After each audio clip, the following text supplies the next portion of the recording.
Hello and welcome to the Irish Pagan School YouTube channel. We are doing a recording of the metrical Dinnshenchas. We're going through them poem by poem. This is myself, Laura O'Brien, from the Irish Pagan School, one of the co-founders. And we are here with part 3, I believe, of this. And we are going to go for Chever part 2. So you'll find full details of the source material down below. We are going to read through this poem all the way through first, and then if there's any commentary or whatever, that will come at the end. Okay, so poem 2, Chever. Chever free from feebleness hides not the glory due to woman for its building. The daughter of Lugi obtained in her possession an open plain that it were pity to pillage. The wife of Gedge begged a dower from her husband, as I have heard. The clear-hued fortress, stately ascent, keen was the game for graves. The abode was a keep, was a fortress, was a pride, a rampart free from ravage, whereon was to be the grave of Cha after death, so that it should be an increase of her fame. Eramon the lowly had a wife in the very midst of imprisonment. She got from him all her eager desires. He granted everything she spoke of. Brega Cha, a teeming home, is famed because Cha was a noble dame, the funeral mound under which is the great one of the standards, the burying ground that was not rifled. The daughter of Pharaoh, with tale of warriors, Tefi the bright, who used to cross the hill slope, framed a stronghold, Hardy the labourer, with her staff and with her brooch she traced it. She gave a name to her fair stronghold, the king's wife gracious and lovely, the rampart of Tefi, who would affront an army, whence she executed without dread any deed. Not hidden is the secret place that it should not be spoken of, the rampart of Tefi in the east, as I have heard, in such wise as that place with no unworthy tradition did many queens build their sepulchres. The length and breadth of the house of Tefi, not ignorantly the learned measure, 60 feet in full, diviners and druids beheld it. I have heard in many cornered Spain of a maiden fair and indolent, heroic in fight, offspring of Bactyr, son of Barak. Kamzan, gentle champion, wedded her. Tefi was her name.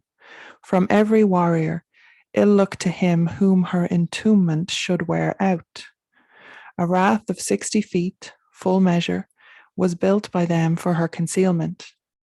The king of Pagan, free from sorrow, did not wed her, though there was strife between him and Kamzan, that the loan of her might be returned.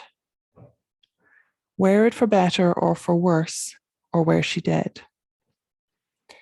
The tutelar of Kamzan, not hidden, Etharoon, he was transitory, and the grey-eyed pasturing host were sent by him as a pledge for the restitution of mighty Tefi. The sad death of Tefi, who came to the north, was a deed not concealed for a moment. Kamzan launched a vessel without payment with her over the surface of the cold and treacherous sea. The chief of Britain sent them from the shore, for Etharoon was pure, with the lifeless body to do it honour in the rampart in the south, on which settled the name Teferoon. It was after this likeness in this place was made boldly the first frame of Chever, that has no match nor mate for beauty and for gaiety. Chever is the name of every lofty and conspicuous spot whereon are dwellings and strong keeps.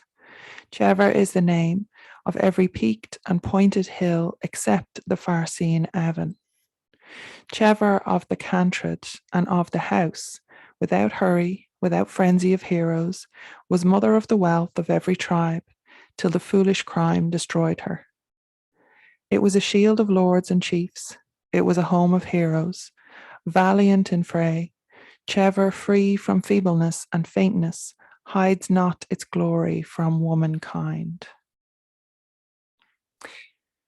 Now, that there's a couple of interesting points in that. One would be that there are quite a few actually references or memories or wishful thinking insertions, who's to tell at this point, of connections between ancient Egypt and Ireland, and this would seem to be one of those. There's also a reference to her staff and her brooch. She traced it, and that would be an echo of the Macha story at Evan Macha, which again, Evan is named down here. And there's another connection as well, because when there's an explanation of the name Evan, it says that every high place, basically, or every royal place is named Evan. So there's a couple of different explanations for Owen Macha or Evan Macha. So we will see those, I'm sure, in the future. Dinnshenchas tales. But it is interesting. There are a couple of different kind of explanations for Tara, which is what we're talking about here, Chever. So that was the second poem, Chever 2. We have 5 of them to go. So definitely check back with the playlist and make sure you're catching it all, and subscribe to the channel and give it an L like while you're here if you liked it. Okay, Gurm Agat, August Slongful.